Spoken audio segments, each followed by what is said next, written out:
Calibration.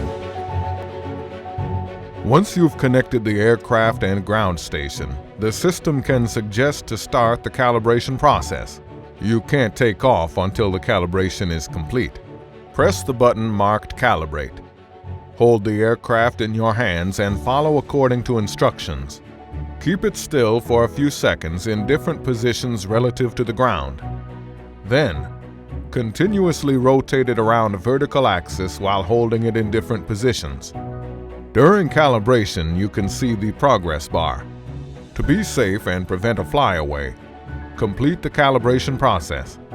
Your aircraft will show calibration has failed if you make an error in the calibration. If this happens, go back and repeat the process. Once completed, your aircraft will show a notification, "Calibration complete."